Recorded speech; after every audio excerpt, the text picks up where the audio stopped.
بسم اللہ الرحمن الرحیم۔ میری طرف سے تمام مسلمان بہن بھائیوں کو السلام علیکم ورحمۃ اللہ وبرکاتہ۔ بنت اسلام آپ کی خدمت میں حاضر ہوں۔ آج میں آپ کو مرزا غلام قادیانی کے جھوٹا ہونے کا ثبوت حدیث شریف سے دیتی ہوں، اور ایسا پکا ثبوت جس کا پوری قادیانیت رد نہیں کر سکتی۔ سب سے پہلے میں آپ کے سامنے مرزا غلام قادیانی کے کچھ حوالے رکھنا چاہتی ہوں۔ مرزا قادیانی اپنی کتاب روحنی خزائن جلد 17 صفحہ 61 پر لکھتا ہے: اے احمد، تیرے لبوں میں نعمت یعنی حقائق اور معارف جاری ہیں۔ اے احمد، تو برکت دیا گیا۔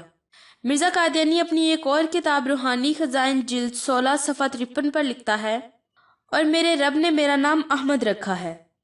ایک اور جگہ مرزا قادیانی اپنی کتاب روحنی خزائن جلد 17 صفحہ 363 پر لکھتا ہے: اور پھر فرمایا، اے احمد، تیرا نام پورا ہو جائے گا، اور میرا نام پورا نہیں ہوگا۔ اے احمد، تو مبارک کیا گیا۔ اور بھی بہت سارے حوالے ہیں، لیکن 3 آپ کے سامنے رکھے ہیں جن سے یہ ثابت ہوا کہ مرزا غلام قادیانی کا یہ دعویٰ تھا کہ خدا نے میرا نام احمد رکھا ہے۔ اب میں آپ کو حدیث شریف بیان کرتی ہوں۔ یہ حدیث جو کہ صحیح ہے، ابن ابی شیبہ کی مصنف میں ہے، مسند امام احمد بن حنبل میں، اور امام بہقی کی سنن الکبریٰ میں یہ حدیث شریف موجود ہے، جو کہ صحیح حدیث ہے۔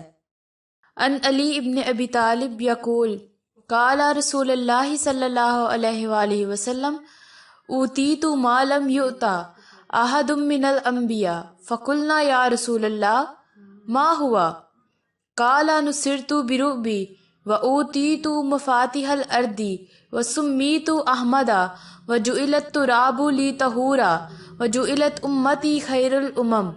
حضرت علی رضی اللہ عنہ سے مروی ہے کہ حضور نبی اکرم صلی اللہ علیہ وآلہ وسلم نے فرمایا، مجھے وہ کچھ عطا کیا گیا جو انبیاء کرام میں سے کسی کو نہیں عطا کیا گیا۔ ہم نے عرض کیا، وہ کیا ہے؟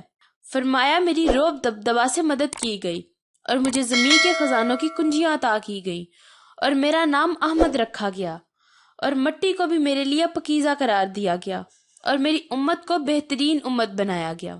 اب یہاں پر نبی اکرم صلی اللہ علیہ وآلہ وسلم فرماتے ہیں کہ اللہ تعالیٰ نے مجھے وہ کچھ عطا کیا ہے جو انبیاء میں سے کسی اور کو عطا نہیں کیا گیا۔ یاد رہے، یہاں شرط یہ ہے کہ انبیاء کرام میں سے کسی کو نہیں دیا گیا، کیونکہ احمد نام تو کئی لوگوں کے ہوتے ہیں، تو یہ نہیں فرمایا کہ یہ نام احمد کسی کو دیا ہی نہیں گیا، بلکہ یہ فرمایا کہ انبیاء میں سے کسی کو نہیں دیا گیا۔ اس سے ثابت یہ ہوا کہ جو بھی بندہ نبوت کا دعویٰ کر کے کہے کہ خدا نے میرا نام احمد رکھا ہے تو وہ جھوٹا ہے، کیونکہ اب ہمارے سامنے 2 چیزیں آ چکی ہیں۔ ایک مرزا غلام قادیانی کا دعویٰ ہے کہ میرے خدا نے میرا نام احمد رکھا، اور دوسرا نبی کریم صلی اللہ علیہ وآلہ وسلم کا فرمان ہے کہ میرے علاوہ انبیاء میں سے کسی کو احمد نام نہیں دیا گیا۔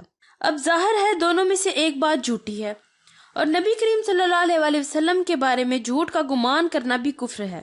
لہٰذا یہ ثابت ہوا کہ مرزا غلام قادیانی جھوٹا اور کذاب تھا، اور اس نے یہ جو دعویٰ کیا کہ میرے خدا نے میرا نام احمد رکھا، یہ جھوٹ اور کذب پر مبنی ہے۔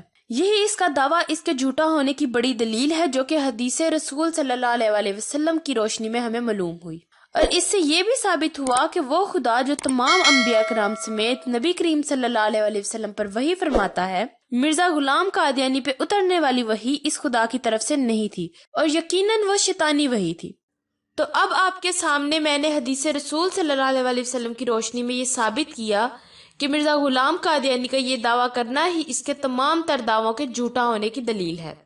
ہم انتظار کریں گے کہ قادیانی حضرات مرزا غلام قادیانی کے جھوٹا ہونے کی اس پختہ اور حدیث رسول صلی اللہ علیہ وآلہ وسلم کی روشنی میں دی گئی دلیل کا کیسے رد کرتے ہیں۔ ویڈیو کو زیادہ سے زیادہ شیئر کریں۔ تمام مسلمان بہن بھائیوں کو السلام علیکم ورحمۃ اللہ وبرکاتہ۔